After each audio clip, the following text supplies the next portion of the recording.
Assalamualaikum warahmatullahi wabarakatuh. Selamat pagi anak-anak Bapak semuanya. Pada pertemuan di pagi hari ini, Bapak akan menjelaskan dan mengilustrasikan kepada kamu beberapa alat-alat dasar yang biasa dipakai di laboratorium kimia.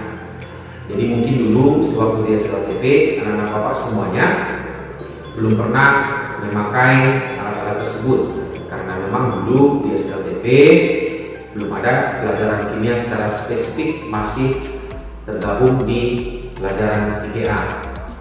Oke, anak Bapak semuanya, ini langsung saja Bapak akan mengilustrasikan kepada kamu beberapa peralatan dasar yang dipakai di laboratorium kimia tersebut. Nah, yang pertama adalah gelas ukur. Oke, anak Bapak semuanya, gelas ukur ini digunakan untuk tempat mereaksikan zat-zat, bisa juga digunakan untuk menampung zat-zat kimia yang berbentuk cairan dan padatan. Berikutnya adalah gelas kimia. Nah, anak-anak Bapak, ini juga secara umum sering dipakai untuk tempat penampungan zat-zat kimia yang berbentuk cair dan padat. Terus anak-anak Bapak semuanya, alat berikutnya adalah Erlenmeyer. Nah, sebenarnya secara umum bisa digunakan juga untuk mereaksikan zat-zat kimia. Cuma Erlenmeyer ini lebih spesifik digunakan untuk proses destilasi. Oke, anak-anak Bapak semuanya lanjut. Berikutnya ini tabung reaksi, sekaligus dengan rak tabung reaksinya. Nah, jadi kalau tabung reaksi ini memang digunakan untuk mereaksikan zat-zat kimia yang jumlahnya sedikit, yang telah lebih dulu zat tersebut diukur volumenya dengan menggunakan gelas ukur. Nah, jadi anak-anak Bapak semuanya, setelah selesai mereaksikan zat di dalam gelas kimia, di dalam tabung reaksi ini maksudnya. Jadi tabung reaksinya nanti dibersihkan. Setelah dibersihkan, kemudian disimpan di rak tabung reaksi yang bersamaan ilustrasinya dengan tabung reaksi tadi. Berikutnya adalah corong. Nah, ini corong digunakan untuk mempermudah menyalin zat-zat yang berbentuk cair dari satu wadah ke wadah yang lainnya.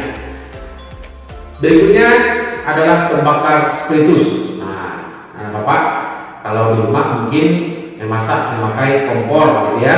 Nah, kalau di lab kimia itu untuk memanaskan zat dengan menggunakan pembakar spiritus. Terus alat berikutnya adalah lumpang dan alu.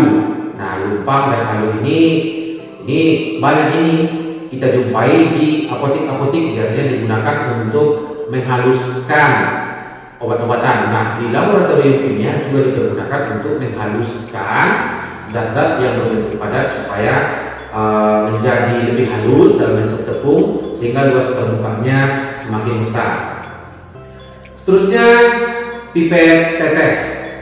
Nah, pipet tetes ini digunakan untuk mengambil zat dari wadah yang lebih besar dipindahkan ke wadah yang lebih kecil, dan ini biasanya digunakan untuk mengambil zat untuk menambah zat yang sudah diambil atau diukur sebelumnya dengan gelas ukur.